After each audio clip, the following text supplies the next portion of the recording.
Hi guys, welcome back to my new channel মা কিষান।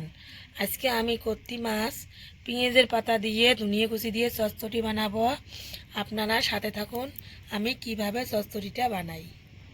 আমার চুলাটা আগের ধরানো ছিল, এখন আমি কড়াইটা বসে দেব। আমার কড়াইটা হিট হয়ে গেছে, এখন আমি সরিষার তেলটা দেব। আমি এখন সামান্য পাঁচফোড়ন দেব তেলানিতে। আমি পাঁচফোড়নটা ভালো করে ভেজে নেব। আমার পাঁচফোড়নটা ভাজানো হয়ে গেছে, এখন আমি মাছটা দেব। আমি মরিচ কুচিটা দেব। আমি 1 চামচ লঙ্কা গুঁড়ো, শুকনো লঙ্কা গুঁড়ো দেব। আমি 1 চামচ হলুদ গুঁড়ো দেব। আমি 1 চামচ জিরা গুঁড়ো দেব। আমি স্বাদ মতন লবণটা দেব। এখন আমি নেড়ে দেবো, বেশি আমি নাড়বো না।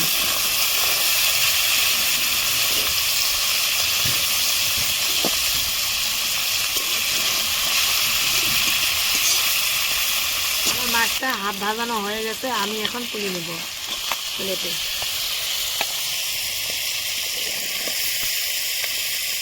এখন আমি পেঁয়াজ কুচিটা দেবো।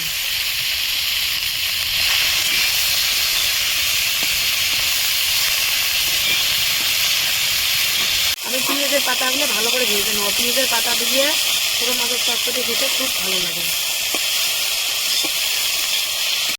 আমি সামান্য লবণ ছিটিয়ে দেবো পেঁয়াজ পাতাগুলো।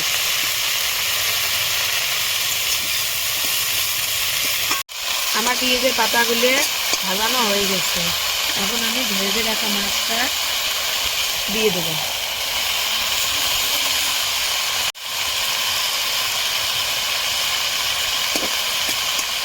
আমি এখন ধনিয়া কুচিটা ভেজে রাখা মাছের উপরে দেবো।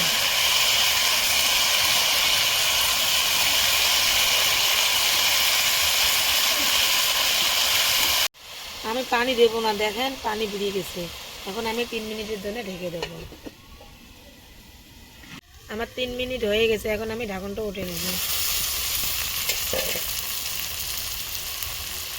আমি এখন নেড়ে দেবো।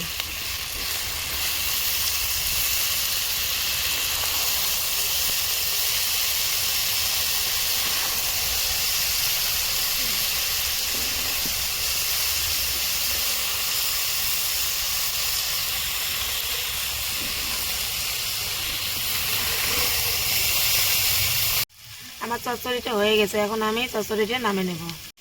আমি এখন চচ্চড়িটা প্লেটে তুলে নেব।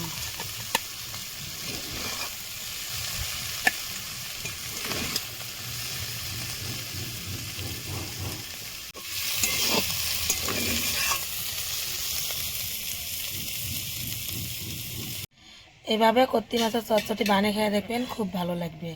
আমার চচ্চড়িটা ভালো লাগলে লাইক, কমেন্ট, শেয়ার, সাবস্ক্রাইব করেন।